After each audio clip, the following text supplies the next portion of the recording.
You know, whenever someone asks me which two games can be played together, I always get a little conflicted. After all, there are so many fun games to choose from that it can get disorienting.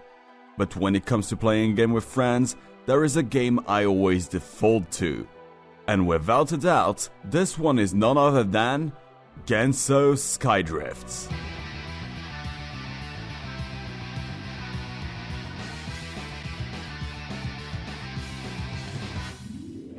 A pretty strange choice, I know, but when you think about it outside of its strange premise of two characters riding each other, the game becomes surprisingly fun. And seeing how I wasn't on with the idea in the first place either, I thought it would be a good idea to explain why I enjoyed it so much despite the appearances, and why this game shouldn't be judged by its cover. So let's not wait any longer, and let's start by talking about the tightness of the gameplay.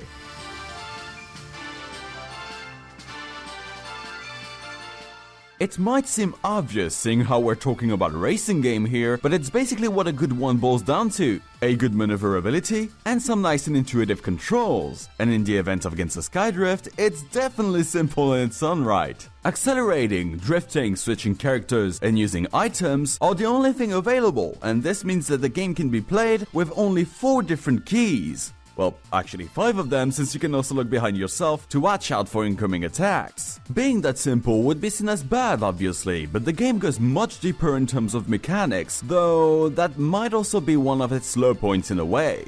By that, I mean that the game allows you to do a lot of fancy tricks thanks to items, drifting, air resistance, and even the physics engine itself, but on the other hand, none of those tricks are taught through the in-game tutorial, even if those are necessary in some maps, with the best example being holding down while in the air to get some more air time. This means that starting the game can be pretty tough, as on top of having to learn the maps, one has to learn the subtleties of the game as well. That being said, once mechanics such as level 2 items and last words are accounted for, and items such as cradles, bombs, or knives are used skillfully, it just becomes a joy to weave around the different tracks the game has to offer with all of the different characters. And in a way, I would say that both of those are the selling points of the game.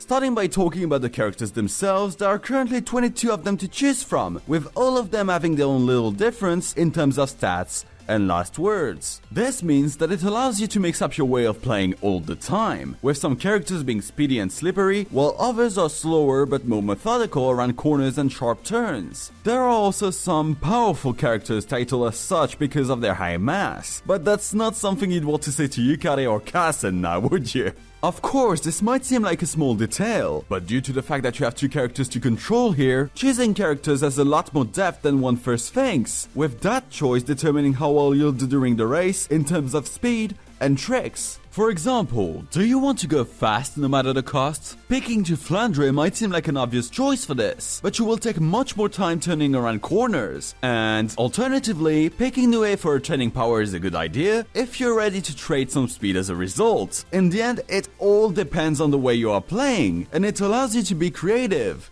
Casually, that is.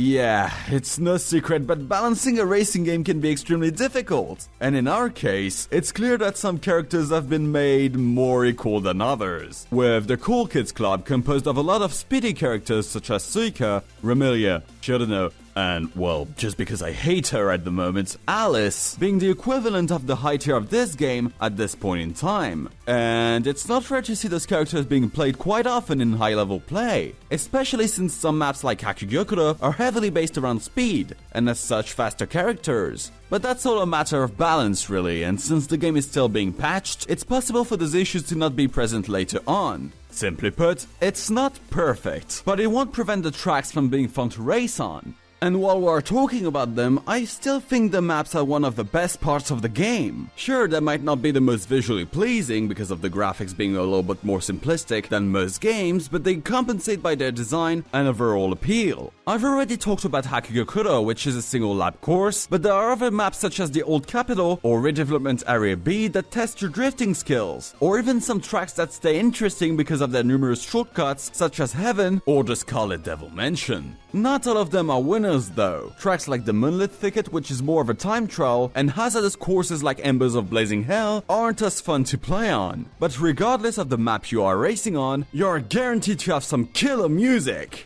I mean, it wouldn't be a tow game otherwise. In all honesty, I would say that this game has some great blood-pumping music that doesn't fall into the trap of making everything feel one note. Taking some of my favorite examples, you can start racing in a festive setting within the human village,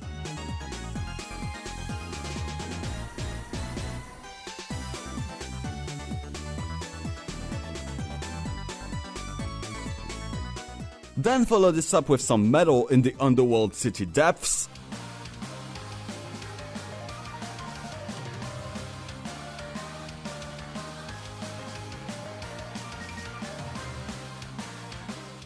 and finish this up with some Eurobeat within the bamboo forest of the Last.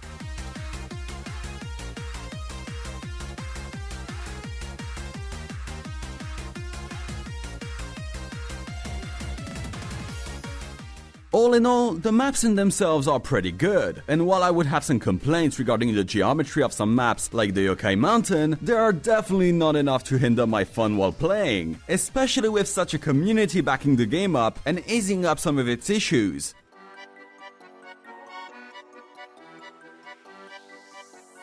It seems even stranger for such a small game to have a dedicated community, but while it may be small in comparison to other games, it's still both a competitive and active one. Sure, it doesn't prevent the game from having empty servers from time to time, but the games that take place while it's active are pretty intense in their own right. In fact, if you want a little example, I had trouble getting off the game during the making of this video because some of the races were that good. Not only that, but the community is so invested in the game that both official and unofficial tournaments take place, thus being endorsed by the developer of the game. And it's strange to say it, but I've rarely seen such love for a game of that scope. And the fact that they've put up different tools like a wiki or even a lobby tracker to make searching games easier speaks volumes. Naturally, I've not stated everything about the game itself, as I barely talked about the campaign, for example, which is very short and not extremely interesting. In fact, I'd say it's one of the low points of the game, but since racing games are most often played online, I think it's only a small issue and that the game has both the fanbase and the means of being good.